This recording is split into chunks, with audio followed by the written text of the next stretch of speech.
This lecture is about model order estimation.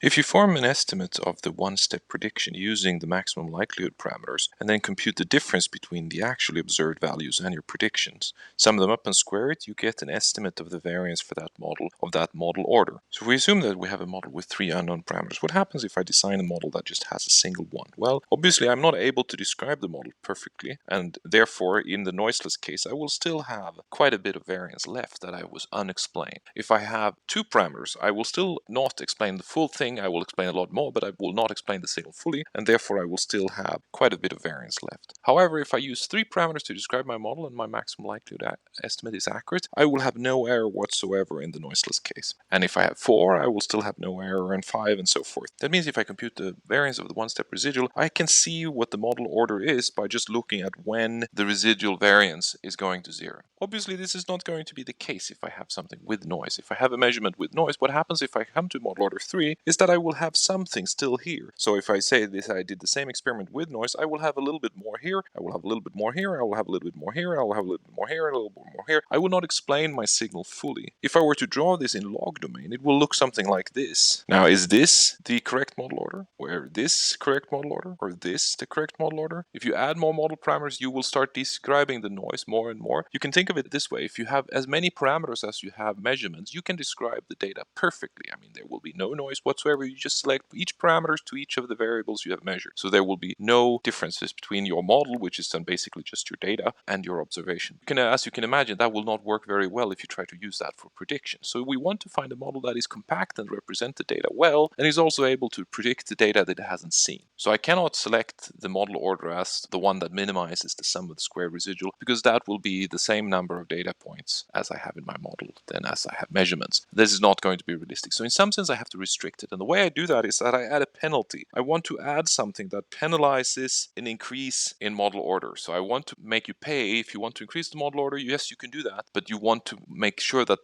there's a significant gain in doing so. So the idea is simply this. So if I have this is my measurements of the residual, if I have noise, and then I want to add a penalty term like this. So this would be my penalty, creating a combined of the two, which is then something like this. There's several different ways to find this penalty, and here are some examples. The Akaike, the Bayesian information criteria, and the Kullback library information criteria. They are all generalized into the generalized information criteria, which has this form. And you can see that it builds on having the variance of the residual of the one-step prediction here, and you scale it by the number of data points, and then you add some kind of penalty. And the penalty here depends then on the number of assumed parameters for Akaike, and for the BIC it will be the number of parameters plus something that depends on the data length and so forth. If you follow the steps in the book, you will see that to derive these penalties, there is lots of crude approximations done. So for instance, I'm assuming that I have a maximum number of parameters that I can choose from. All of the hypotheses for the different model orders are equally valid, that my maximum likelihood is going to be exactly the true parameters, and so forth and so forth. Many of these approximations are quite crude, and that means that this is not going to work very well. In general, one can say that the Akaike tends to overfit. It tends to give you a too high order model order estimate, whereas the Bayesian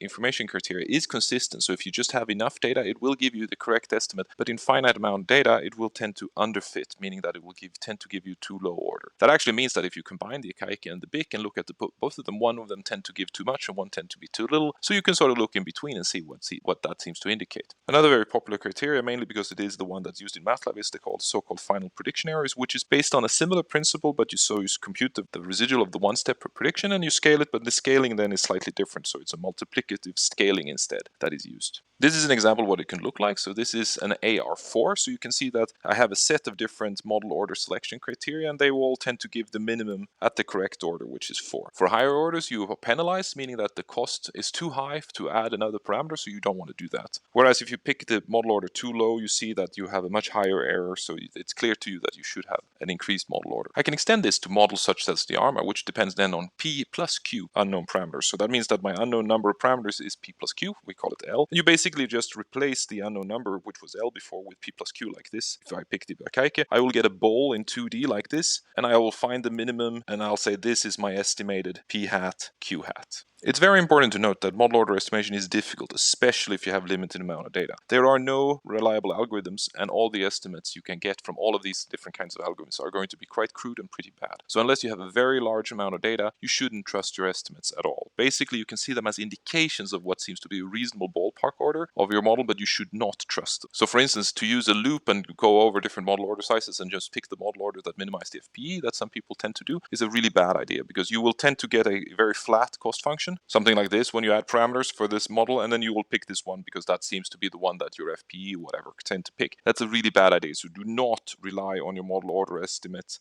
to select your model. For the purpose of this course, you should see the model order estimate as more as indications of what seems to be reasonable ballpark model orders, not as tools that you can trust.